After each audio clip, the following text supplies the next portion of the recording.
Baik, bismillahirrahmanirrahim. Assalamualaikum warahmatullahi wabarakatuh. Alhamdulillahirrahmanirrahim. Alhamdulillah, nahmaduhu wa nasta'inuhu wa nastaghfiruh wa na'udzu billahi min syururi anfusina wa min sayyiati a'malina. May yahdihillahu fala mudilla lahu wa may yudlil fala hadiya lahu. Asyhadu an la ilaha illallah wahdahu la syarika lahu wa asyhadu anna Muhammadan abduhu wa rasuluhu la nabiyya ba'da. Qala rabbi shrah li sadri wa yassir li amri wahlul 'uqdatam min lisani yafqahu qawli. Alhamdulillah, sudah lumayan yang hadir, alhamdulillah. Boleh dulu absen dulu, boleh ya, sambil kita tunggu Kang Coki. Alhamdulillah, insya Allah beliau juga sudah hadir. Kita opening dulu seperti biasa. Teman-teman, ini apa kabar? Dari kota mana aja nih? Insya Allah ada sebagian yang namanya bahkan saya lumayan hafal ya, karena sering ikut. Nah, alhamdulillah, semoga yang istiqomah untuk bisa ikut kajian terus, Allah mudahkan agar ilmu yang sebelumnya juga berkah sehingga bisa dipraktekkan, dan ilmu yang akan dipelajari pada hari ini khususnya pasti menjadi suatu ilmu yang cukup menarik gitu, karena langsung disampaikan nih sama ahlinya ahli, langsung kita datangkan. Alhamdulillah ya, ahlinya ahli dari dunia produktivitas. Nah, ada Kang Coki ya, alhamdulillah bisa membersamai kita semua. Jadi bicara tentang produktivitas itu ternyata bukan hanya urusan pekerjaan gitu. Karena sering sekali bahwa kata produktif ini dipakai di bidang manajemen maupun ekonomi gitu ya. Tapi ternyata produktif ini juga bisa loh diterapkan dalam rumah tangga maupun teman-teman yang mau menyongsong pernikahan gitu. Karena bisa jadi bukan salah usaha kita itu, nggak ada yang salah bisa jadi, atau memang saya sudah maksimal gitu tapi kok belum dapat apa yang salah gitu, atau saya udah capek lah gitu udah kesana kemari, udah daftar TOEI, udah nyoba yang offline gitu, udah coba dicomblangin temen, udah minta ditawarin sama anaknya temennya bapak gitu, tapi belum nemu-nemu juga gitu. Nah, jangan-jangan bukan caranya yang salah, tapi ternyata cara kita yang kurang tepat gitu, sehingga apa yang kita lakukan ini nggak produktif gitu, dimana effortnya itu lebih gede daripada hasil yang kita peroleh gitu. Inputnya 3, dapatnya cuma 1 gitu, jadi kita ngerasa capek. Nah, bareng Kang Coki ini nanti kita akan bahas tentang bagaimana sih cara mempersiapkan langkah konkret untuk pernikahan yang produktif. Nah, kita cek dulu Kang Coki apakah sudah join ya, dan juga udah request ya.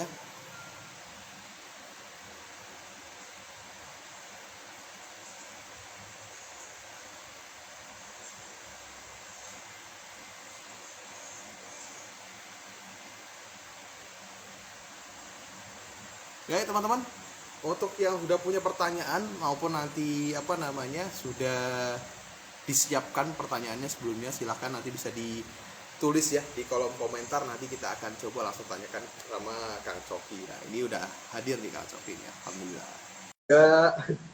3, 2, 1, ya kita panggil ya Kang Coki. Halo. Nah, halo Kang Zaki. Halo, assalamualaikum. Waalaikumsalam warahmatullahi wabarakatuh. Bagaimana Pak Zaki kabarnya? Pasti, wah semangat apa banget mah kalau ketemu Kang Coki mah. Tidak, kalau sedih gimana Anda? Aduh, amin ya Allah ya Rabbi. Successful lah, semoga nggak cuma hawanya. Betul. Semoga nggak cuma hawa. Amin. Jadi kalau hawa kan gimana ya, cuma hawa. Oh iya, amin ya Allah ya Rabbi. Dari Allah lah itu juga. Alhamdulillah. Jadi teman-teman, Kang Coki ini merupakan productivity influence, atau beliau ini, nanti kisahnya menarik dah. Pasti beliau nanti akan cerita juga bagaimana sih ceritanya kok bisa menekuni di bidang produktivitas ini, khususnya buat teman-teman di karir maupun kehidupan gitu. Makanya teman-teman pasti penasaran banget nih, karena ternyata sibuk itu belum tentu produktif gitu. Terus banyak kegiatan juga belum tentu goalsnya bagus gitu. Nah, bisa jadi banyak yang salah juga gitu. Nah, kira-kira seperti apa sih nanti obrolannya? Mungkin kita perkenalkan dulu untuk Kang Coki, bisa memperkenalkan diri dulu untuk teman-teman. Baik, siap. Kang Zaki, terima kasih ya. Aduh, senang sekali, ini udah kali kedua lah kita ketemu ya sama teman-teman Ta'aruf online gitu ya. Ini bahasanya sekarang bahas tentang pernikahan produktif begitu ya. Jadi buat yang belum kenal, perkenalkan, nama saya Coki. Saya founder dari Productive School. Ya, saya concern kurang lebih di bidang memang self development, dan sejak tahun 2019 saya menekuni sebagai praktisi talent mapping ya gitu. Dan di tahun ini kita juga baru launching Kang Zaki ya gitu. Itu namanya Productive Marriage. Jadi dia masih bagian dari Productive School tapi khusus untuk ngebahas tentang gimana sih caranya menekuni pernikahan yang produktif begitu. Nah, ya itulah kurang lebih ya gitu. Apa perlu perkenalan nama kakek, ibu, dan juga nenek saya? Kali bisa setengah jam sendiri ya, sampai hobi gitu. Perkenalan berapa ya, jumlah? langsung follower Ta'aruf online langsung nggak di follow, unfollow konten yang tidak menarik. Ya, oke, gitu lah kurang lebih ya Kang Zaki ya. Jadi itulah mungkin sedikit ya. Salam kenal buat teman-teman yang baru bertemu di sini ya gitu.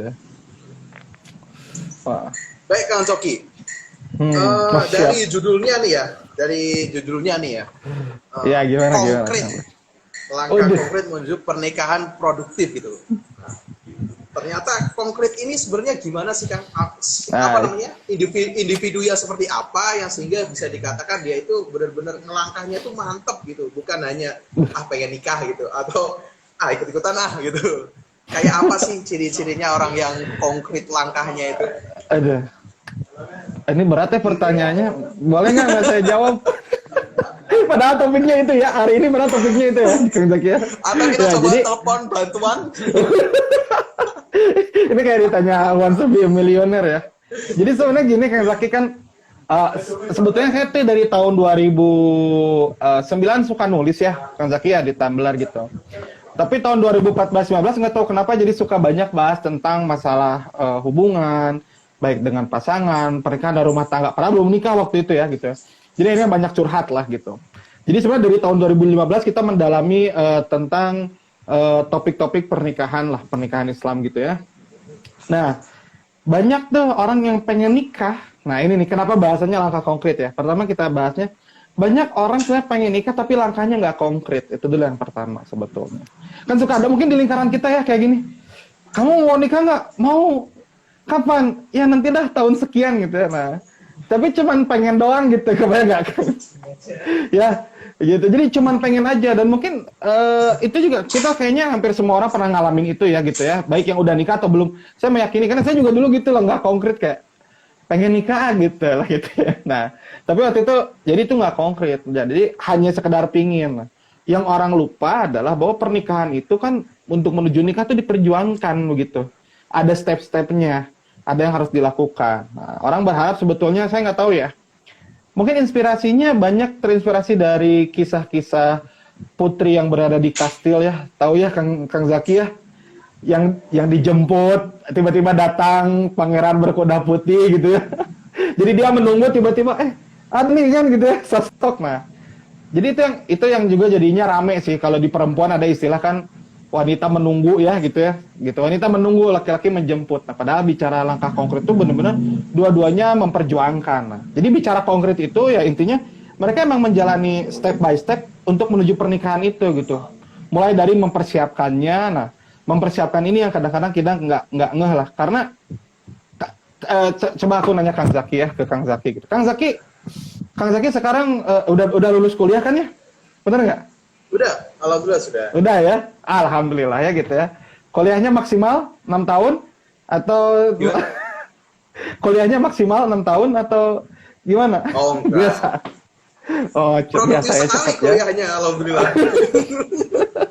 Nah, jadi tepat waktu sampai kita tepat waktu ya. Nah, sekarang sampai kita lulus kuliah, kapan sih kita belajar tentang mempersiapkan pernikahan dan menikah itu sendiri kapan? Nah, pernah nggak? Nggak ada SKS-nya, Kang. Nggak ada kan ya kan? Ya benar nggak sih? Nggak ada tuh kan. Jadi yang jadi bahaya adalah saya pas nikah, tahu nggak? Saya belajar pranikah itu kalau di negara kita ya, sistem pranikah itu adalah kita belajar itu di KUA 2 jam. Itu aja. Jadi si petugasnya bilang setengah aja ya gitu. Jadi Saya belajar ilmu pernikahan itu kurang lebih sekitar hanya sekitar setengah jam lah gitu. Jadi ya itulah makanya iya bukan karena saya keren setengah jam, bukan. Memang sistem di negara kita begitu. Gitu. Jadi ya makanya saya kira belajar banyak orang nggak tahu langkah dalam bikin step by step mencapai pernikahan itu gimana, sehingga ya akhirnya saya dan istri karena banyak diskusi, banyak dapat curhat, dan kita juga sering sekali ikutan kelas-kelas pranikah. Jadi kita coba kayaknya ada deh rangkaian hal yang harus kita bikin atau misalnya ilmu-ilmu yang harus kita share satu set, sehingga itulah jadi satu set step by step yang harus dilalui oleh orang-orang lah. Itulah sebetulnya kurang lebih langkah konkret itu sih. Gitu, orang konkret yang ngejalanin step by step itu secara bertahap untuk menuju pernikahan. Gitu, Kang Zaki. Oke, baik. Tadi dikatakan step by step ya, Kang ya. Kalau misal orang itu nggak belajar, pasti kan bisa jadi lompatan ya, atau ada step yang nggak dia injek gitu kan. Betul. Ketika dia kelewat itu, nanti jadi masalah tentunya ya di keluarga itu, di rumah tangganya yang baru itu kan. Nah itu gimana sih kan, mungkin dari pengalaman Akang sendiri atau klien Akang yang pernah curhat juga, gimana gambarannya ketika orang itu melewati beberapa set yang harusnya dia belajar pada step sebelum menikah itu terlewat karena memang menganggap menikah itu hanya sekedar langsung eksekusi akad aja terus kita jalani bersama gitu. Gak belajar betul. Ya jadi biasanya beberapa problem ya, kan bicara tentang kita pranikah tuh ada topik misalnya contoh ya, bikin paling dasar nih, mengenal diri ya. Terus mengenal diri itu bicara tentang kalau kita lagi emosi nih, itu bagusnya gimana sih gitu. Terus kita berharap orang lain tuh ke kita tuh gimana sih gitu ya. Kang Zaki kan manusia biasa ya, kan marah ya, bener nggak? Marah gitu kan. Gitu. Kalau marah kan ada gayanya gitu kan, karena kalau orang nggak mengenal diri, contoh satu ya, dalam konteks emosi ya gitu. Pas nikah, dia tuh nggak tahu sebetulnya harusnya gimana kalau marah gitu. Terus dia kebingungan. Nah itu yang kejadian. Jadi waktu itu pernah ada cerita tentang seorang suami mau menceraikan istri. Gara-gara apa? Katanya, gara-gara gini, kalau saya lagi sedih, istri saya tuh malah menyemangati saya, malah menepuk-nepuk saya, katanya gitu. Kalau digali kan semangat gitu. Enggak, jadi fighting gitu ya gitu. Kalau orang Korea fighting gitu ya soalnya. gitu. Nah, dan ternyata gini, si istrinya itu kalau suaminya sedih tuh ditemenin, diusap gitu ya, ditanya-tanya kenapa dan lain-lain. Suaminya tuh sebenarnya nggak suka gitu, karena ternyata suaminya itu senangnya ditinggalin kalau punya masalah gitu. Maksudnya ditinggal sendiri ya, bukan istrinya pergi gitu keluar, enggak. Jadi jangan ditanya-tanya gitu. Nah, itu si pasangan ini nggak tahu, nggak saling mengenal. Nah, masalah yang kedua adalah nggak saling berkomunikasi juga. Jadi nggak dikasih tahu satu sama lain. Karena sebelum menikah tidak belajar ilmu komunikasi dulu gitu. Nah itu yang jadi problem. Jadi pas nikah, itulah endingnya. Kalau nggak konflik, bisa terjadi perpisahan gitu. Kalau buat saya ya, masih mending orang berpisah karena benar-benar tahu ini nggak cocok ya, Kang Zaki ya. Yang kasihan tuh yang bertahan, padahal tuh nggak cocok, yang bertahan tuh saling, kalau bahasa Sunda ada istilahnya awet rajet ya. Bertahan tapi menyakitkan, tapi rusak gitu ya. Nah biasanya yang korban tuh salah satu pihak gitu, atau dua-duanya merasa dia korban. Nah itu sih yang sebetulnya jadinya dalam pernikahan nggak produktif, itu yang sering kejadian, Kang Zaki gitu. Kita dapat ilmu baru nih Kang, karena kadang biasanya kan kita bahasnya itu lebih ke cara mengenali calon pasangan gitu ya. Tapi ternyata ada sebelumnya itu harus mengenali diri sendiri dulu itu ya Kang. Iya. Nah, ini kalau dari Kang Coki sama tim kira-kira bisa nggak sih untuk bantu orang-orang yang merasa diri belum, oh iya benar juga ya, aku belum kenal nih diri aku yang sebenarnya seperti apa gitu. Nah, kira-kira di Productive School sendiri ada nggak sih kan program-program yang seperti itu gitu, atau kilas resume singkatnya seperti apa itu, biar teman-teman bisa lebih kenal diri sendiri gitu. Iya. Jadi sebetulnya kan jadi jauh sebelum kan kita bicara tentang tema self development ya. Nah ini yang kadang-kadang orang nggak ngeh ya, misalnya kadang kita bahas pernikahan itu happy-happynya, seru-serunya ya gitu ya. Nanti pengasuhan anak, ya kan sering kan kita bahas ya gitu ya. Fikih, itu nggak salah gitu, itu nggak salah, itu harus gitu. Tapi ada satu step yang ini jarang kebahas nih, tentang bagaimana mengenali diri. Mengenali diri ini sebetulnya hal yang wajib dilakukan sebelum memilih karir, ataupun sebelum memilih pasangan, atau dalam konteks ini menikah. Gitu ya, bener nggak? Soalnya kalau salah milih karir nih, kita kan bangun untuk pekerjaan yang tidak kita sukain ya gitu ya. Gitu. Kang Zaki misalnya kerja pada pekerjaan yang tidak Kang Zaki sukai kan bete ya bangunnya gitu. Nah kalau nikah nih, kita nikah sama orang yang tidak kita sukai gitu. Bete gitu. Jadi kalau di kerjaan tuh ada namanya Monday syndrome ya. I hate Monday gitu ya. Nah kalau di nikah salah milih pasangan, I hate every day jadinya karena kita salah milih pasangan ya. Nah jadi intinya penting untuk mengenal diri dulu. Nah, mengenal diri itu karakter kita, kelebihan kita, kekurangan kita, apa yang harus diperbaiki. Sehingga kalau nanti milih pasangan, kan suka ada kriteria tuh. Nah, kan kriterianya jadi tahu jelas begitu. Gitu. Nah, itu sih sebetulnya caranya mengenal diri itu gimana? Sebetulnya ada 3 sih cara mengenal diri itu ya. Yang pertama mah merenung paling gampang. Kasih waktu buat diri kita. Bener ini nih. Kasih waktu merenung ya. Saya tuh kayak gimana sih sebetulnya, plusnya apa sih saya tuh gitu, negatif kurangnya apa sih, apa yang harus diperbaiki. Atau yang kedua nanya orang sebetulnya gitu, kayak nanya ke yang udah kenal, saya karakternya gimana, saya orangnya kayak gimana gitu. Atau yang ketiga sebetulnya dibantu profesional sih, kayak ikutan tes bakat gitu ya, karena saya pun ngerasa kebantu sama tes bakat. Oh ternyata waktu saya tes bakat nih Kang Zaki, saya ini orangnya itu nggak suka konflik. Nah gitu. Ternyata istri saya pas tes, itu sama, nggak suka konflik. Sekarang pakai logikanya deh. Orang yang nggak suka konflik, ketemu orang yang nggak suka konflik. Konflik nggak kira-kira? Konflik sih, nggak seru jadinya. Benar. Kan biasanya gini, yang satu pengen rame, yang satu enggak. Ya, biasanya kan gini ya, nggak konflik sama nggak konflik, ketemu jadinya bukan nggak konflik, karena 2 orang tidak suka konflik, masa jadi konflik? Justru itu. Nah, jadi yang sering misalnya gini di rumah tangga ya, istri saya bilang, ini oke nggak? Misalnya, ini bagusan mana? Saya bilang, yang mana aja bagus, yang penting kamu senang. Nah, itu kan saya nggak suka konflik ya. Istri saya juga, pilih dong ini. Sebenarnya kita nggak suka konflik, pengennya tuh dipilihin gitu. Akhirnya malah jadi konflik. Gara-gara sama-sama nggak suka konflik, kita jadi konflik. Nah, itu sering kejadian. Nah, maka dari situ, enak tuh pas udah nikah tuh kayak gini. Kita tuh sama-sama ya nggak suka konflik nih, berarti apa yang harus dilakukan kalau kondisinya begini gitu. Nah itu sih sebetulnya manfaat dari kita mengenal diri itu di situ tuh contohnya gitu sebetulnya. Itu sih salah satunya sih yang Zaki ya, kayaknya penting tuh. Dan itu jarang dibahas ya, jarang lah topik itu kalau saya lihat di kelas pranikah begitu ya. Gitu. Kalau banyak manajemen emosi, komunikasi itu banyak sekali. Dan itu udah bagus menurut saya pribadi gitu. Ini saya cuma ngisi sebuah puzzle yang sebetulnya masih kosong lah gitu kalau saya lihat di beberapa sekolah pranikah yang ada gitu. Jadi sebenarnya ketika kita mengenal diri sendiri itu kita juga sebenarnya membantu orang lain juga dalam arti calon pasangan kita ya tadi ya untuk menempatkan diri itu ya Kang ya. Benar. Dan betul itu. lebih jelas juga akhirnya dalam mengenal diri kita seperti apa gitu. Yang menarik ini nih, Kang Zaki, satu cerita ya. Ada satu orang yang ke saya nyari calon tuh.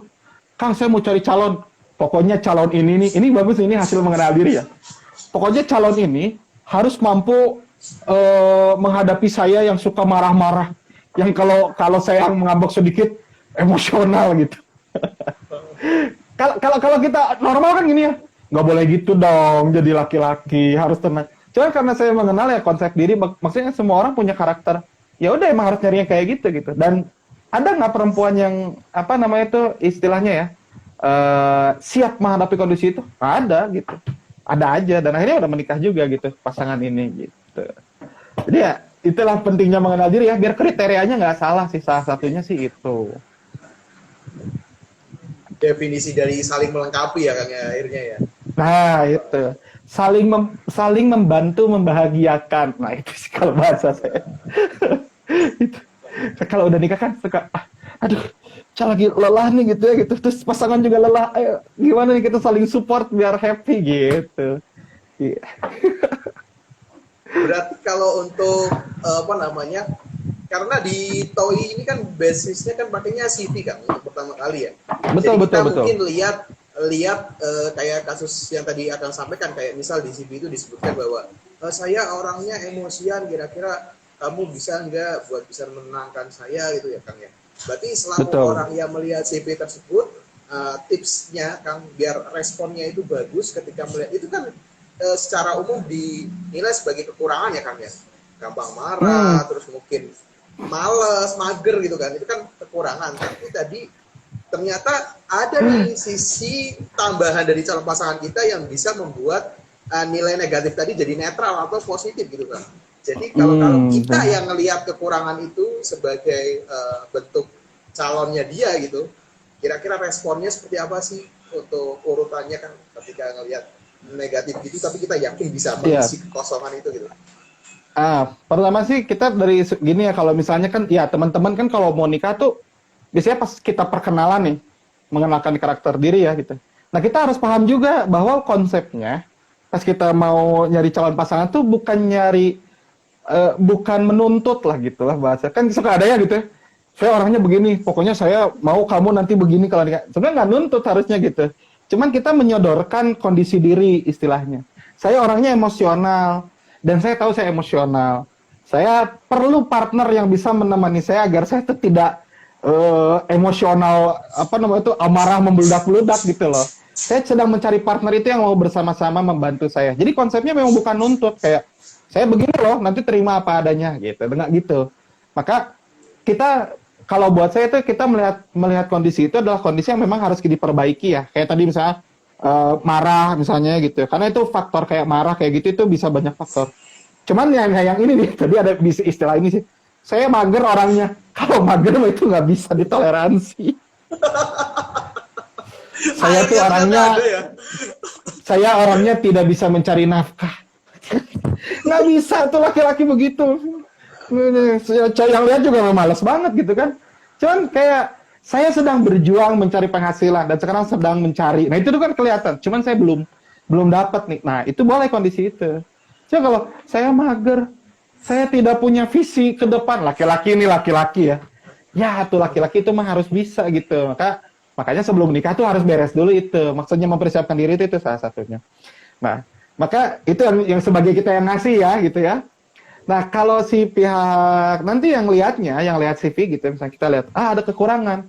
Nah, baiknya sebetulnya, ini yang penting nih, kita juga nggak bisa ngejudge langsung kayak, wah ini kurang nih orang, nggak bisa. Tapi memang harus ngobrol bareng misalnya. Ini menarik, ini ada kekurangan.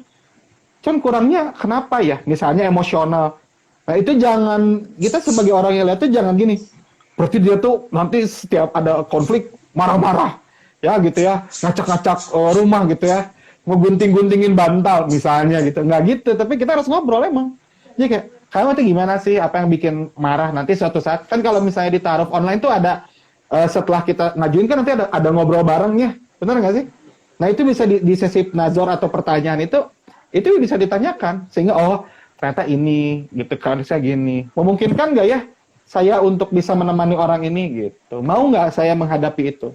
Gitu. Toh pasti ketika orang lain ada kekurangan, ya kita juga ada kekurangan yang si orang lain itu juga harus memaklumi diri kita sih. Gitu sih, itu respon yang menurut saya terbaik sih gitu ya. Nah, kalau mampu lanjut. Kalau enggak ya tidak usah dipaksakan lah. Marilah di dunia ini kalau kata Pidi Baik masih ada 3 miliar lebih lah orangnya lawan jenis yang bisa kita pilih gitu ya. Ekstrim gedam Makin banyak paling juga makin banyak main paling pusing tuh. benar sih gitu. Nah itu sih ya Kang Zaki ya gitu ya. Mungkin ya gitu. Baik, ini ada Kang Zaki, pertanyaan kan dari teman-teman yang nonton. Ini ada pertanyaan yang cukup masih relate ya sama apa namanya penjelasan tadi. Sebentar. siap boleh Nah silakan. ini untuk Gimana mengenal tuh? pasangan dalam hubungan ta'aruf bagaimana caranya? Dan jika pasangan memang sedikit tertutup, Mm. Bagaimana agar dia bisa sedikit terbuka untuk saling mengenal Wah, dari Kak Uli nih. oke baik ya. Jadi kalau misalnya pas dalam ta'aruf dia tertutup ya gitu. Nah, yang pasti jangan bilang gini, buka dong. Nah, jangan bilang begitu ya, kita kan buka dong gitu, itu nggak boleh. Apa nih gitu ya. Jadi gini, banyak karakter ya, saya sih bukan karena dia perempuan, gitu. Laki-laki juga ada yang tertutup ya gitu. Makanya kalau di kita nih di kelas yang kita bikin ya di Productive Marriage ada tuh metodenya ATM namanya gitu. Jadi ATM tuh gini, A artinya tuh kalau kan gini ya, sebenarnya tujuannya bukan memaksakan orang itu jadi terbuka ya, karena bisa jadi cara berkomunikasi orang itu memang seperti itu, gitu loh. Kebayang nggak? Misalnya saya temenan sama Kang Zaki ya, Kang Zaki nggak banyak bicara misalnya, tapi kayaknya nggak mungkin lah Zaki mah ini meriah soal. Anggap ya, saya ketemu Zaki itu pendiam misalnya.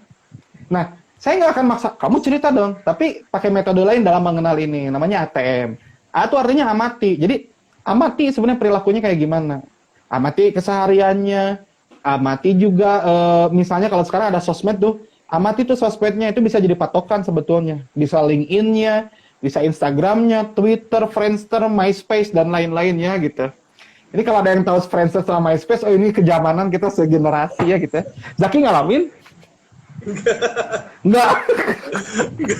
Wah ya. Aduh, memang udah jauh kita ya gitu ya. Padahal usia kita cuma beda berapa bulan ya. Tapi beda tahunnya jauh ya. Nah, jadi itu yang pertama amati, sebenarnya amati dulu gitu. Cuman kan yang namanya amati itu tetap nggak bisa jadi kesimpulan akhir kan. Maka sebetulnya kalau ada yang masih mau ditanyakan, misalnya nih, ini orang tuh kalau punya masalah nanti karakternya gimana sih? Misalnya, atau misalnya kamu kalau punya konflik sama orang tua misalnya kayak gimana sih nanti gitu, kayak itu mah nggak bisa diamati ya. Maka yang tanya berikutnya tuh tanyakan langsung, kayak itu tanyakan langsung. Jadi makanya kalau kenapa sih di ta'aruf ada pertemuan ya, nah itu fungsinya itu untuk nanya itu, dan itu jangan ada yang ditutup-tutupi. Misalnya ya, pertanyaan saya sama istri tuh banyak studi kasus yang bukan tidak akan ya, yang belum terjadi tapi bisa jadi terjadi ya. Kayak misalnya pandangan saya terhadap poligami, dulu ditanyain itu istri, ada rencana nggak poligami gitu. Nah saya jawab gitu ya. Tapi saya nggak akan jawab di sini, bahaya. Terus misalnya, terus misalnya gimana kalau misalnya kita punya hutang, gimana kalau kita punya musibah, kamu kalau lagi ngedrop gimana, kalau suami sakit gimana, kalau istri sakit gimana. Pertanyaan-pertanyaan kayak gitu itu nggak bisa diamati, itu cuma bisa ditanyain. Itu tanya tuh, gitu kan. Kayak suami misalnya, kamu gimana kalau nanti, saya yang waktu itu ditanya ya, gimana kalau di kerjaan ini kamu misalnya tuh dipecat PHK, itu kan ekstrim ya. Tapi mungkin terjadi kan? Saya jawab, saya bisa nyari duit sendiri karena emang saya dagang orangnya. Nah, oh iya aman gitu. Contoh ya. Nah itu yang kayak gitu-gitu itu harus ditanyakan. M yang terakhir itu artinya memastikan. Nah, memastikan itu ke siapa? Ke orang-orang terdekatnya. Bisa ke temennya, bisa ke keluarganya gitu. Jadi kayak saya tuh, orang ini ditanya, benar nggak kayak gini? Jadi saya nanya ke lingkarannya. Gitu. Istri saya pun melakukan hal yang sama sih untuk memvalidasi itu gitu. Nah itu sih, jadi caranya kita biar tahu pasangan tuh seperti itu sih gitu. Karena gini, kalau si calon pasangannya misalnya introvert ya, atau emang dia tidak nyaman, kalau di talent sniping ada tuh istilahnya ya, dia tuh nggak nyaman untuk menceritakan kondisi privasinya. Dia menganggap itu privasi tuh. Jadi nggak dia buka gitu kepada si calon pasangannya itu. Nah bisa caranya pakai yang itu. Gitu. Yang penting kita tahu lah, bisa ngambil kesimpulan dari orang tersebut. Begitu. Gitu Kang Zaki. ATM ya, bukan ATM uang tapi amati, tiru, dan memastikan gitu. Amati, tiru, amati, tanyakan, dan memastikan. Kok amati, tiru gitu. Baik. Alhamdulillah itu bocoran satu materi di Productive Marriage. Iya benar ya kita. Apa namanya, produktif itu kan pasti kan erat hubungannya sama lebih ke hasil ya Kang ya. Jadi betul. Puncak gunung es dari tahapan sebelumnya nih. Oke, produktif gitu kan. Karena pencapaiannya input dan outputnya, gedean outputnya gitu kan. Nah sebenarnya sebelum ke langkah produktif tadi, berarti teman-teman ini harus ngapain nih Kang? Jadi pernikahannya itu produktif gitu. Iya. Ya pertama sih kalau misalnya ini step yang paling utama ya bicara tentang pernikahan produktif. Jadi definisinya kita samain dulu. orang biasanya bicara parameter produktif itu adalah apa sih? Kerja gitu ya, kelihatan kerja tipes kan misalnya atau sibuk gitu ya. Kan jarang loh bisa kita bahas ya. Pernikahan sakinah banyak, pernikahan islami banyak, ya bener nggak? Ya nggak? Tapi bicara pernikahan produktif itu jarang lah orang, apa ini pernikahan produktif tuh kayak gimana gitu ya. Nah saya ini juga ngambil konsep dari sebetulnya sebagai seorang muslim harusnya gimana sih gitu ya. Bahwa pernikahan produktif itu saya nirunya dari Rasulullah gitu. Jadi artinya produktif itu sebenarnya bahkan katanya tuh bukan produktif biasa, tapi kalau bahasa Inggrisnya kan di kita produktif ya, itu dari dua kata, proud and produktif. Jadi dalam pernikahan tuh kita harus happy, enjoy lah menjalani itu tuh, enjoy banget menjalani pernikahan, happy. Ada konflik tetap dinikmati, ya mungkin kesel sekilas, tapi intinya kan tuh happy lah gitu, konflik yang membangun. Dan inti dari produktif itu endingnya tak benar, misalnya bicara hasil ya. Cuman bukan hasil buat kita jadi banyak duit, bukan. Tapi goalsnya adalah making impact sebetulnya. Kebermanfaatan, benar nggak? Produktif itu jadi ngasih impact gitu. Kalau dalam konsep Islam kan rahmatan lil alamin ya. Setiap orang tuh bisa menjadi rahmat bagi seluruh alam, termasuk pernikahan. Nah, karena definisi pernikahan sekarang goalsnya kan menikah untuk bahagia, selesai. Jadi untuk internal aja. Ya benar nggak? Menikah bahagia internal, yang penting kita semua happy gitu, pasangan dan anak. Kalau konsep pernikahan produktif, itu buat saya pribadi adalah gimana caranya nggak cuma happy, nggak cuma enjoy dalam pernikahan, tapi kita juga bisa ngasih impact gitu. Jadi saya dan istri menikah tuh saling menguatkan gitu. Saya setelah nikah jadi bisa bikin produktif school, bisa bikin produktif marriage, istri bisa bikin komunitas. Itu karena kita saling support gitu loh. Nah makanya bicara tadi ya, kebanyakan kita harus ngasih impact ya misalnya goalsnya. Maka yang harus dilakukan jauh sebelum itu adalah menentukan dulu tujuan hidup mau ngapain gitu. Karena kalau nggak punya tujuan hidup, kita akan milih calon pasangan yang penting cantik atau ganteng. Yang penting kaya gitu ya, atau ini mah candaan di grup PMIC ya gitu ya. Kita mencari yang misalnya apa namanya tuh banyak duitnya nggak apa-apa deh gitu ya gitu. Yang penting mah kita bisa dapat jajannya misalnya, aduh gitu mah gitu. Atau misalnya dia dari keturunan mana ya, itu boleh, cuman jangan sampai cuman itunya aja gitu. Kalau punya tujuan hidup, kayak saya misalnya dulu ya jauh sebelum ini tuh, saya udah kenal diri saya ingin concern di bidang self development, udah cuman sekilas itu aja. Saya ingin ngasih impact di bidang pendidikan deh gitu. Maka saya nyari calon itu adalah yang juga bisa mendukung itu. Ya alhamdulillah ketemu istrinya yang memang senang juga di bidang itu gitu. Dan nggak lama jadinya Kang Zaki gitu. Kalau udah gitu ya, itu nggak lama, cuman 3 minggu ketemu, oke lah kayaknya hayu hajar gitu. Tapi nggak langsung nikah ya. 3 minggu langsung saya ajak ta'aruf. Mau nggak gitu. Kalau mau lanjut, kalau nggak maaf saya mundur, asik. Gitu, ditantangin. Kalau mau nggak? Mau nggak? Nggak. Kalau nggak mau, harus mau. kayak doa ini. Ya Allah, semua jika dia jodohku dekatkan, jika dia bukan jodohku jadikanlah dia jodohku. Aduh. Memaksa ya gitu. Tapi suka ini nggak? Zak suka. Kalau doa istikharah kan gitu ada ya. Jika ini baik maka dekatkan kan. Cuma pas jika ini bukan tuh, aduh gimana ya bilangnya gitu. Saya soalnya pengen yang ini gitu. Jika dia tidak baik, buat baik lah gitu. Doanya setengah soalnya kita makan. Gitu lah. Jadi yang disiapin pertama tuh bikin tujuan hidup. Dan tujuan itu diawali dari apa? Dari yang tadi mengenal diri, itu first step paling pertama self awareness itu. Gitu. Dan orang Indonesia secara umum itu jarang banget melakukan self awareness gitu. Datanya, penelitiannya juga nyebutin. Makanya kalau data ada yang bilang ini bicara kuliah ya, 87% salah jurusan. Itu tuh tandanya nggak kenal sama dirinya mau ngapain sebetulnya gitu. Salah karir banyak, cuman nggak ada data realnya. Nah, salah milih pasangan banyak gitu. Faktanya ya perceraian juga banyak kan tiap tahun kan, hampir 600.000 per tahun gitu. Atau sekitar 40 pasangan per jam. Ini kita live setengah jam udah ada 20 pasangan berarti. Oh iya benar, makanya itu yang ke pengadilan, Jak. Itu yang ke pengadilan. Berapa banyak yang tersiksa dalam pernikahan sebetulnya. yang nggak ngomong itu. Ini bukan bilang pernikahan itu buruk, enggak. Karena banyak kalau di lingkaran saya happy-happy semua, pernikahan keren-keren nih, impactful gitu. Gitu. Nah itu yang kita ingin arahin tuh ke situ loh maksudnya tuh ya. Sini digiring gitu. Ayo masuk. Produktif lah nikah lah gitu Anda gitu ya. Itu sebetulnya Zak. Solusi konkret ya jadi ya. Betul. Alhamdulillah. Nah, buat teman-teman juga bener juga sih kalau dipikir ya. Kita misal untuk kuliah gitu ya, yang buat karir itu kan kita kuliah tesnya pasti mateng, mulai dari UN-nya dulu. Sebelum kuliah pasti UN-nya harus clear dulu, ujian sekolahnya juga clear. Kemudian nanti masuk ke perguruan tinggi yang favorit juga harus belajar lagi gitu kan. Itu buat karir gitu.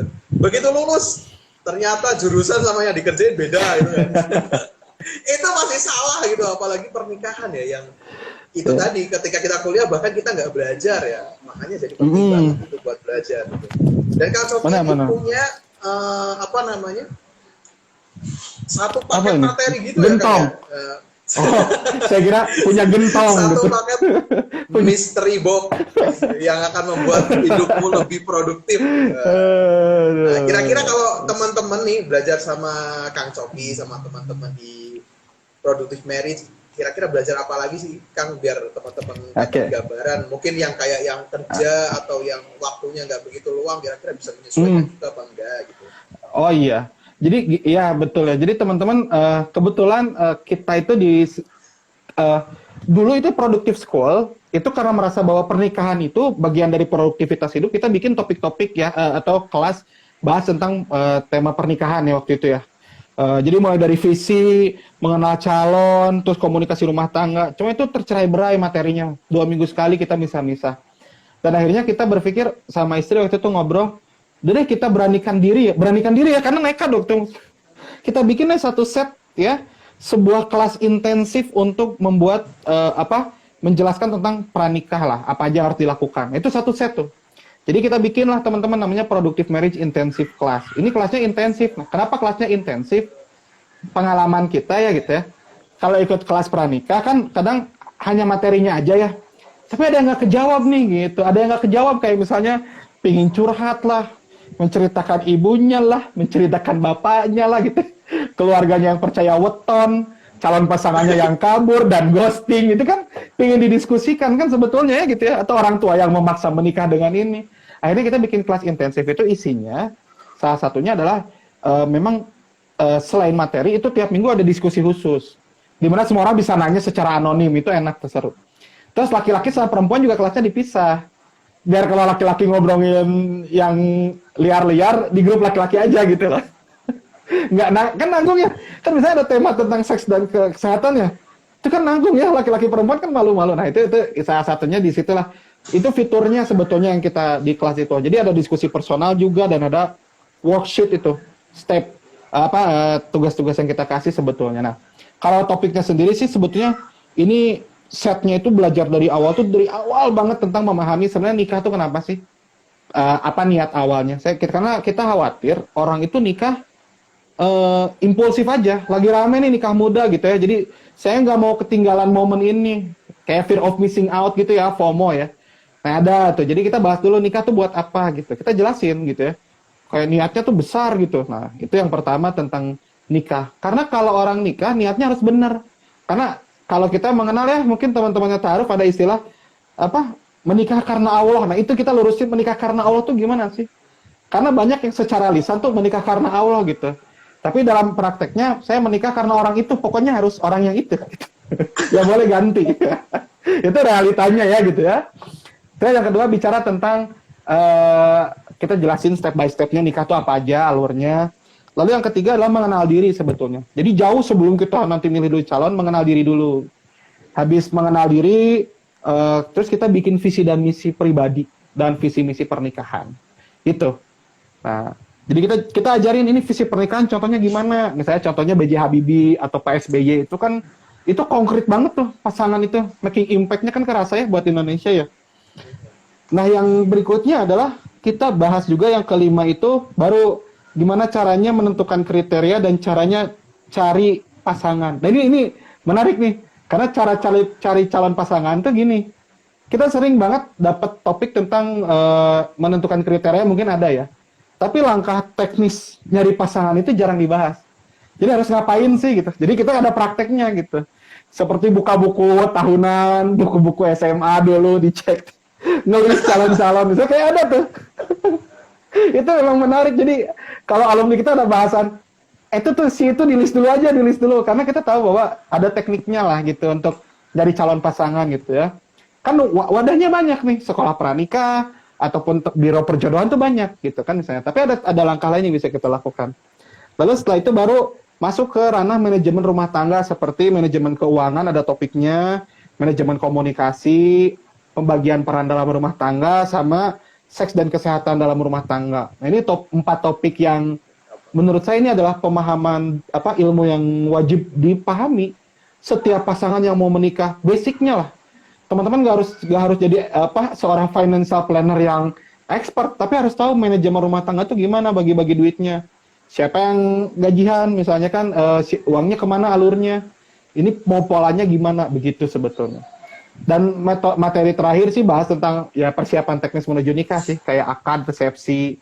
Terus nanti juga kita kasih contoh-contoh misalnya apa aja yang harus disiapin step by step kalau resepsi atau akad gitu. Jadi itu sebenarnya yang kita share di Productive Marriage Intensive Class. Nah, jadi ini sebetulnya goalsnya untuk masih ada segmen yang atau materi yang sebetulnya masih berlubang lah dalam kelas-kelas pranikah yang menurut saya ini perlu diisi juga gitu ya. Jadi yang lain udah bagus sebetulnya dan saya mengisi relung lain yang memang belum terisi aja gitu.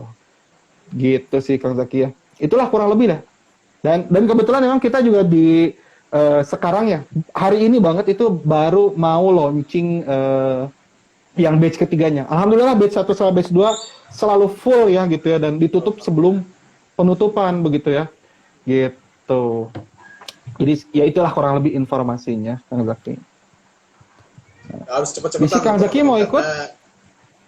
Insya Allah harus ikut biar lebih mantap ya. Karena Japri ya. Kang Zaki join. Ya.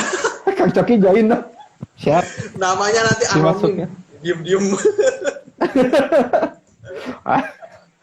Iya. Jadi teman-teman harus buru-buru nih. Nanti langsung aja kepoin Instagramnya Kang Coki ya. Nanti di sana ada link tree-nya ya di bio ya Kang ya. Betul Nanti gitu. bisa banget kita akan akses ke sana karena memang kemarin aja sampai penuh dan habis sebelum waktu ditutup. Jadi jangan buang kesempatan ya. Karena ini ada dan juga kalaupun kelewat nanti nunggunya lumayan lama juga gitu. Belum nanti gangguan dari setan gitu. Udah nggak usah dah, mending buat beli boba gitu. Padahal ini investasi ya dipakai sampai tadi bahkan sampai udah berumah tangga ya. Jadi penting banget. Betul. Dan ini menariknya sih Kang Zaki ya gitu ya. Ini menarik, saya juga baru dapat insight dari batch 2 ini ya. Jadi banyak teman-teman yang ikut PMIC itu karena ada topik tentang mengenal diri dan bikin visi, itu malah fokus ke situ. Jadi saya jadi mengembangkan diri saya. Jadi udah malah nikahnya tuh nggak, kayak nikahnya nanti saya beresin dulu urusan personal. Nah, memang itu yang kita kejar, bahwa jangan sampai teman-teman tuh saya nikah gitu ya, saya udah usia gini malu dan lain-lain. Justru goalsnya adalah nyiapin dulu, udah siap belum untuk memasuki kondisi pernikahan itu, udah siap belum jadi seorang suami gitu, udah siap belum jadi seorang istri gitu. Karena banyak yang nikah ya, mohon maaf misalnya pacaran ya, itu udah kelamaan yuk nikah, ya nikahnya karena udah kelamaan tanggung gitu. Bukan karena itu udah ready, ayolah gitu. Hajar, hayu akad ya gitu. Bukan gitu sayang gitu ya. Unik banget tuh kan tadi teman-teman. Jadi mungkin kita nggak nikah selama ini bukan karena belum nemu pasangannya aja, tapi ternyata ketika kita belajar akhirnya bisa menilai diri kita sendiri yang memang ternyata banyak loh poin-poin yang saya lewatkan gitu. Dan akhirnya bisa evaluasi. Jadi ini bagus banget sih. Jadi bukan serta-merta bahwa ikut kelas pranikah itu pasti goalsnya nikah. Iya, walaupun ke sana tapi sebenarnya juga kita bisa kilas balik juga ya Kang ya, bahwa buat nilai di titik itu kita sebenarnya udah layak belum sih di titik itu dan harus maju lagi atau harus menahan dulu biar layak gitu. Harus memperbaiki dulu, udah siap nggak? Nah gitu. Gimana? Ada pertanyaan nih dari Rifki. Bagaimana cara ikut kelasnya, Kak? Waduh. Gimana dong? Gimana Kang Zaki? Mungkin Nanya ke Kang Zaki. Jadi untuk ikut kelasnya, insya Allah nanti beres kelas ini kita akan share ya sebelum maghrib itu ada di Instagram saya ataupun di Instagramnya @productivemarriage ya. Jadi tulisnya productive marriage gitu ya, pro-nya pakai proud gitu. Nanti akan kita share bisa daftar ke sana langsung ada linknya nanti tinggal ikutin aja gitu. Insya Allah sih sebetulnya nanti juga akan dibantu sama teman-teman Ta'aruf online.id ya karena nah ini menariknya untuk di batch ini kita kerjasama sama teman-teman Ta'aruf online.id khusus kelas ini ya dan semoga ini karena salah satu kelemahan kelas pranikah adalah oke, ilmunya punya nih, wah oke, saya udah paham. Nah, terus gimana nih nyari pasangannya? Nah, Ta'aruf online ID ini luar biasa ya, dia tuh mampu menangkap masalah saya.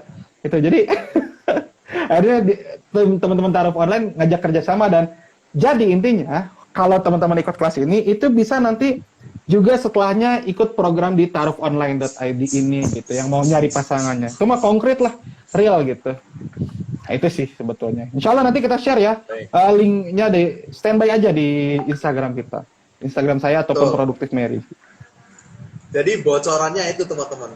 Jadi Productive Marriage ini nantinya akan jadi batch khusus di kelas pranikah di Ta'aruf Online Indonesia. Jadi buat teman-teman nanti yang lulus dari kelas pranikah di Productive Marriage nanti akan mendapatkan badge khusus di setiap akun daripada teman-teman yang ketika daftar Ta'aruf Online Indonesia nanti masukin kode dari ijazahnya ya setelah lulus tadi nanti akan dapat kode khusus dan nanti teman-teman bisa dapat lambang khusus bahwa teman-teman ini alumni daripada kelas pranikah Productive Marriage. Karena apa? Biasanya itu orang-orang yang sudah lulus kelas pranikah itu lebih diminati oleh teman-teman di Ta'aruf Online Indonesia itu sendiri karena CV-nya kelihatan jauh biasanya memang dari segi pemahamannya, kesiapannya gitu dan dengan dia udah ikut kelas pranikah itu sudah menjadi salah satu indikator membuktikan bahwa dia serius gitu. Nah, dan teman-teman juga nanti betul. Ada ya beberapa yang akan dapat akun premium juga. Jadi gak usah beli akun premium, ikut kelas ini nanti ada sejumlah tertentu ya, gak kita sebutin karena nanti surprise ya. Nanti ada yang dapat premium juga, jadi enak banget loh. Udah ikut, dapat ilmu, langsung dapat fasilitas akun premium TOI gitu. Mantap memang ini. Memang TOI ini hebat sekali ya, udah. Terima kasih. Tapi alhamdulillah wasilah gitu. Wasilah ya kayak Kang Coki nih yang support terus teman-teman yang lain hadir sekarang kadang kita di tim itu suka terharu kadang Kang Coki ketika teman-teman ini ikut nge-share kadang ya terus pasangan-pasangan menikah itu gak kita suruh buat review atau enggak kita suruh buat testimoni mereka buat itu kayak ya Allah alhamdulillah gitu. Berarti kepake bener ya Kang gitu betul alhamdulillah. Berarti followernya bukan beli ya? Followernya bukan beli ya ini ya real. Alhamdulillah. Karena niatnya gimana Kang? Gitu. Gimana niatnya Kang? Karena niatnya gimana Kang Zaki? Karena memang niatnya itu Ta'aruf Online Indonesia sendiri itu bukan lebih ke gedein aplikasinya atau gimana itu enggak ya. Tapi kita memang pengennya itu menjadikan Ta'aruf ini gaya hidup untuk Muslim di Indonesia. Jadi buat teman-teman yang mungkin punya kelas Ta'aruf maupun basicnya offline kemudian ada kesulitan di online-nya gitu boleh banget Japri di Ta'aruf Online Indonesia nanti kita coba kondisikan kita coba kira-kira kita bisa bantu apa gitu karena harapannya ini kita nggak pernah mandang kelas-kelas yang lain itu kayak rival atau saingan itu nggak ada tapi kita sama-sama berjuang gitu jadi biar teman-teman ini nantinya ketika ta'aruf itu udah gak, lu ta'aruf gitu, gak gitu tapi udah pertanyaannya gimana, udah ta'aruf belum, udah nemu calon belum, kayak enak aja enteng gitu, nikah ta'aruf itu udah gak lagi aneh gitu, betul. Asik ya gitu, apalagi tadi ada juga pendidikannya ya, dan untuk yang ikhwan terutama ya, yang ikhwan jangan lupa ikut sekolah dulu tuh, karena nanti mereka yang mimpin juga ya, ikhwan-ikhwan ini, untuk terakhir mungkin Kang, ada calon suami nasihat, nasihat, masukan maupun apa namanya tambahan urgensitas untuk mengikuti kelas pranikah ini. Baik, mungkin buat saya sih, saya juga ini sebagai reminder ya buat saya dari kemarin tuh banyak sekali di seminggu terakhir ini banyak sekali curhatan orang-orang di Instagram ya. Ada yang Kalau saya bahasnya manajemen emosi gitu. Tiba-tiba ada yang curhat, suami saya nih kok begini, tidak membantu saya ngurus anak misalnya. Saya nih kemarin curhat lagi rumah tangga. Jadi banyak banget yang curhat tentang masalah rumah tangga, Bo. Gitu ya. Jadi buat saya pribadi, akhirnya saya nangkap kesimpulan begini ya. Ada dua hal yang menyebabkan bahwa dalam pernikahan itu ada konflik lah. Bukan konflik yang membangun, ini konflik yang membuat stres ya gitu ya. Yang pertama adalah kita menikahi orang yang tidak siap menikah, gitu. Contoh, kita nikah dengan seorang laki-laki yang tidak siap untuk memimpin, tidak siap memikul tanggung jawab, tidak siap menjembatani antara kita dengan mertua kita. Ya, contoh ya, kita tidak siap menghadapi seorang perempuan yang mana dia harus berpisah dengan orang tuanya. Kita menikahi seorang perempuan yang belum siap untuk menjadi seorang ibu full dan meninggalkan misalnya karirnya misalnya gitu. Itu ada tuh. Jadi satu, kita menikah dengan orang yang tidak siap menikah. Kedua adalah kita menikah dalam kondisi tidak siap gitu. Kita juga belum siap, jadi kitanya juga nggak siap gitu. Kebayang ya? Kita nikah pas kita nggak siap, atau kita siap tapi menikahi orang yang tidak siap begitu. Itu yang dua penyebab. Maka salah satunya bicara persiapan ya, apalagi? Ya berarti persiapan itu belajar menyelesaikan apa yang harus diselesaikan sebelum menikah, menambah ilmu yang harus kita miliki, memahami sebetulnya apa yang ada dalam rumah tangga ya. Maka itulah kita bilang kenapa sih perlu langkah konkret? Karena pernikahan itu adalah event yang konkret. Maka wujudkanlah dengan cara yang konkret, bukan dengan ngawang. Apalagi nonton drakor sehingga membangun harapan besar. Nanti dah pasangan aku mah Gongyo, seorang malaikat gitu. Atau goblin, jangan gitu, konkret aja nyari gitu. Kalau mau nyari yang kayak Gongyo ada gitu ya, insya Allah gitu. Jadi intinya pernikahan itu konkret, maka siapkan dengan konkret. Pernikahan itu sakral, maka jangan disiapkan dengan asal. Itu aja sih saya sebagai reminder teman-teman ya, gitu. Lebih baik investasi ya, ikut kelas-kelas sebelum nikah, belajar ke guru dan lain-lain, investasi waktu untuk lihat nonton YouTube, konten untuk ikut kelas, daripada menginvestasikan tenaga untuk menyelesaikan konflik-konflik yang tidak perlu dalam rumah tangga. Itu kalau saran saya sih ya gitu. Gitu. Itulah kalau penutup dari saya mah. Kang Zaki ya. Baik. Alhamdulillah ya. Jadi teman-teman tadi ya makin jelas ya betapa pentingnya kita itu belajar ya. Apalagi dalam urusan rumah tangga yang memang itu dibangun untuk selamanya. Niatnya pastinya sehidup sesurga gitu ya. Maka mimpi yang besar itu tentunya harus diwujudkan dengan pengetahuan dan usaha yang gede juga gitu. Dan ini alhamdulillah bisa jadi ini 50 lebih orang yang telah nonton di live ini gitu ya. Orang yang beruntung juga karena Allah arahkan untuk nonton ini, karena di luar sana banyak yang teman-teman pengen nyari sebenarnya cuma nggak tahu. Bahkan kadang ada yang gini loh Kang, oh ada ya kelas pranikah ya gitu. Ada yang begitu. Bener. Jadi benar-benar yang mulai tahu itu ya harus banyak bersyukur lah, itu udah ditunjukin jalan sama Allah, tinggal kita mau ngambil apa enggak gitu, duluan gitu. Dan semoga live ini nantinya bisa alhamdulillah dengan hadirnya Kang Coki dan teman-teman dari Product Merit ini, harapannya bisa menambah kualitas daripada teman-teman semua gitu ya. Jadi ikhtiarnya makin luas. Tadi mungkin dari Toi udah coba di aplikasi belum dapat, siapa tahu ternyata nanti jodohnya satu alumni di Productive Merit yang nggak tahu juga. Atau nanti bisa juga pakai cara yang Productive Merit nantinya jelasin tuh, mulai dari cari di katalog SMA gitu kan. Banyak deh caranya. Makin kenal orang, makin luas lingkupnya, makin gampang nanti ya, gitu ya. Betul. Kang Coki, ada tambahan lagi mungkin atau sudah cukup? Sudah, sepertinya ya gitu ya. Dari saya sih cukup ya gitu ya. Kayaknya orang-orang udah semangat untuk belajar langsung. Alhamdulillah. Baik, alhamdulillah, insya Allah itu yang dapat kami sampaikan. Terima kasih Kang Coki sudah membersamai kami. Sami-sami, Mas Zaki. Jangan kapok-kapok Kang. Jangan kapok-kapok untuk live sama kami. Teman-teman nanti yang baru join ya.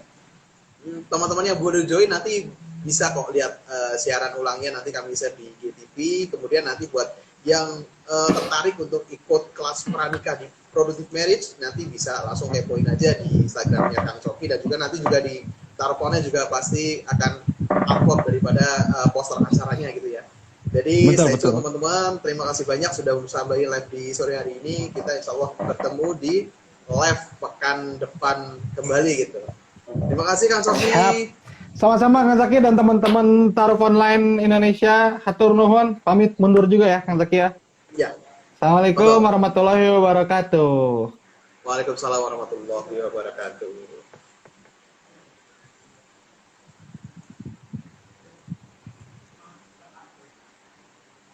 Baik, teman-teman tadi itu ya. Terima kasih banyak sudah menyimak live pada sore hari ini. Semoga apa yang tadi disampaikan bisa menambah wawasan baru ke teman-teman semua betapa pentingnya kita untuk mengenal diri kita, kemudian juga nantinya untuk mengenal calon pasangan dan langkah konkret seperti apa yang sebenarnya bisa memberikan efek yang cukup signifikan dalam usaha kita agar lebih efektif dan efisien. Jadi itu teman-teman sore hari ini semoga bisa ditindaklanjuti kesempatannya sudah diberikan untuk bisa belajar lebih lanjut. Wabillahi taufiq wal hidayah. Subhanakallahumma wa bihamdika asyhadu an la ilaha illa anta astaghfiruka wa atubu ilaik. Buat yang pengen tanya lebih lanjut boleh DM, nanti bisa direspon sama teman-teman Taraf Online untuk yang baru tahu ataupun yang pengen tahu lebih lanjut. Boleh banget ya. Klik di link kemudian bisa chat CS Taraf Online Indonesia untuk informasi yang lebih lanjut. Assalamualaikum.